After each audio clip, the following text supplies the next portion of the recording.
Good morning, children. Sairam.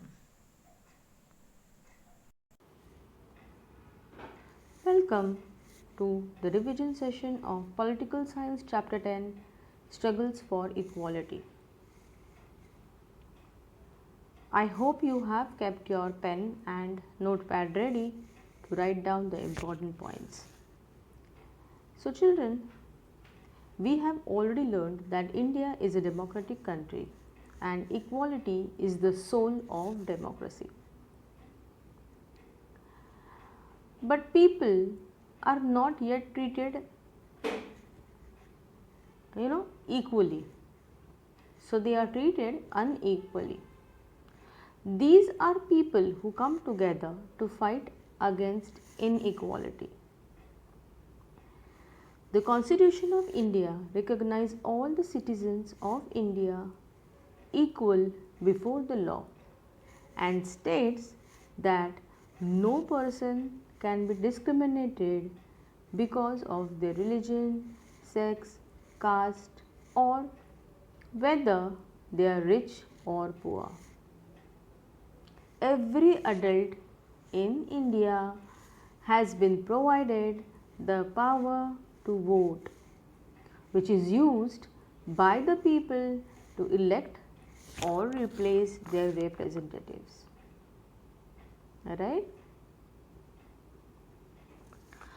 But this feeling of equality given by the ballot box is not enjoyed by all people.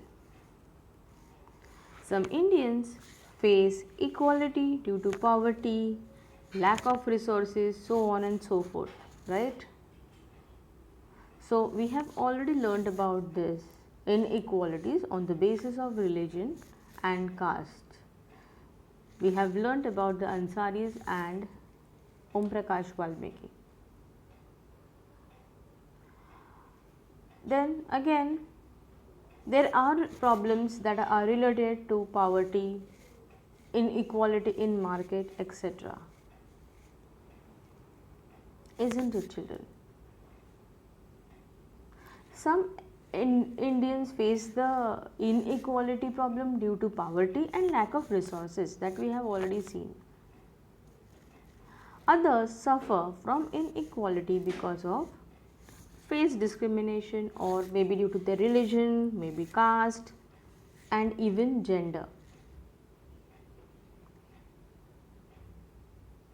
So, it is often seen that poverty and lack of dignity and respect for various communities and groups make it difficult to recognize where one aspect of inequality ends and other begins.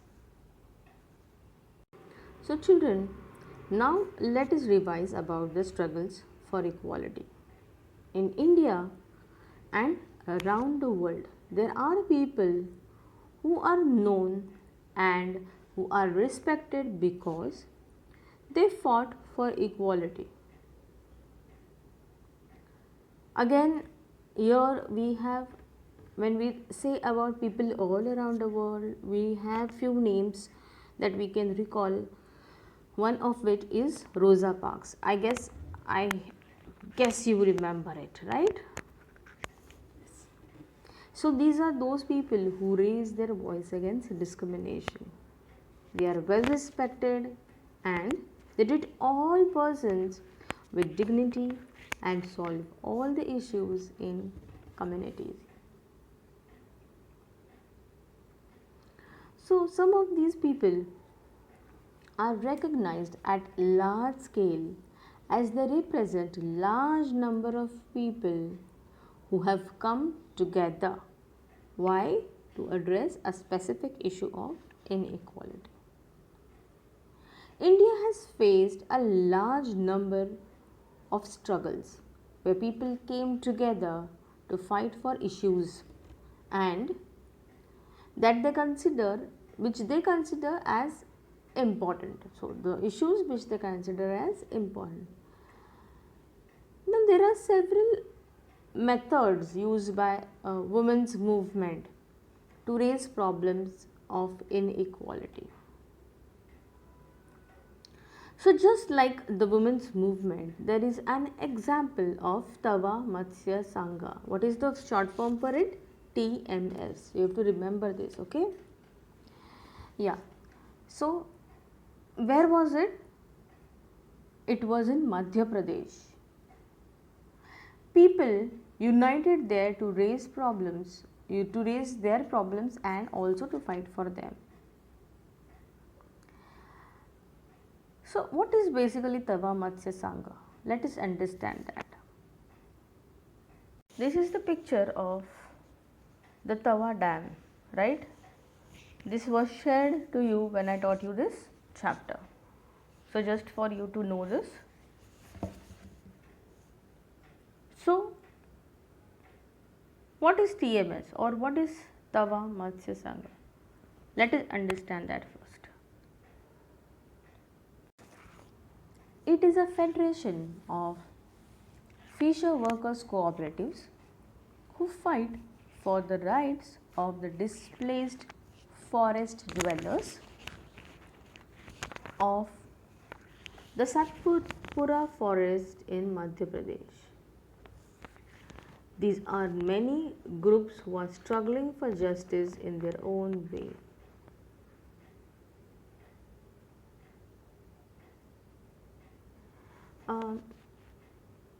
We can give examples of them such as BD workers, slum dwellers, fisher folk, or agricultural laborers, etc. So children, efforts have been made to form cooperatives in order to have more control over resources. So, in order to build dams or forest sanctuaries, various villages, they are uprooted and thousands of people are forced to leave their homes and start new lives somewhere else. Not just villages, but bastis in urban areas are also uprooted and people are forced to relocate outside the city. Their lives are disrupted badly due to long distance from the city. The problem of people and communities displacing has become very prominent and people unite to fight against these issues. There are various organizations who fight for these displaced people. So basically Tava Matsya Sangha is one of such organizations. Tava river originates in the Mahadev hills of Chhindwara district and it passes through Betul and then joins Narmada in the Joshangabad, right?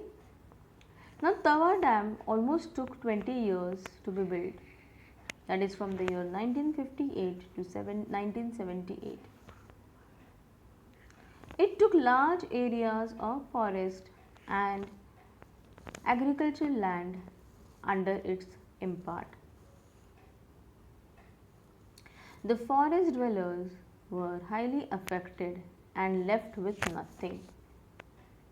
Some settled around reservoirs and find a livelihood in fishing and their little farms. They earned very less. So, government in 1994 allowed the private contractors for fishing in the reservoir. But the contractors drove away the local people and hired cheap labor from outside. I hope you remember all of this, children. The villagers who refused to live were threatened by the contractors by bringing hoodlums. This united the villagers and they decided to set up an organization in order to protect their rights. So children, the recently formed Tava Matsya Sangha, that is TMS, held rallies and a chakka jam in order to get their rights to do fishing and earn their livelihood. The government formed a committee to assess the issue. This committee suggested that fishing rights should be granted to the villagers for their livelihood. The Madhya Pradesh government gave fishing rights for the reservoir to the people displaced by Tava Dam in the year 1996. After 2 months, 5-year lease agreement was signed, and on 2nd of January 1997, people from 33 villages began their new year with the first catch. So then, what were the after effects of TMS, children? What do you think? After the TMS took over, the fisher workers increased their earnings significantly by doing few things. Let us understand what they were. Let us revise what they were. They formed a cooperative which would buy catch from them at a good price. Cooperatives would then arrange transport and sell their catch in markets at fair prices. This all led to 3 times increase in their earnings. The TMS also provided loans for repairing and purchasing new nets to fish workers. TMS has proved that when people's organization get their rights, they become good managers, and this has been proved as they manage to earn higher wages and preserve fishes in the reservoir. Now let us revise about the Indian Constitution as a living document. The movements, songs and poems recognize that all people are equal, and these are based on justice and equality. The Constitution of India recognizes all the people as equal. All movements and struggles refer to the Indian Constitution, which make their point regarding equality and justice. All movements and struggles refer to the Indian Constitution, which make their point regarding equality and justice. Very, very important sentence, children. This is the reason why the fish workers participated in the movements organized by Tava Matsya Sangha. So the Constitution of India is known as a living document because it has real meaning in our lives.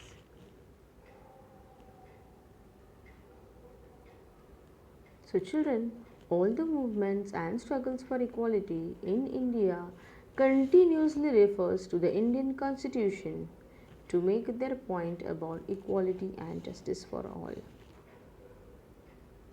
There are people in democracy who try to broaden the concept of democracy and work toward a greater recognition of equality on existing as well as new issues.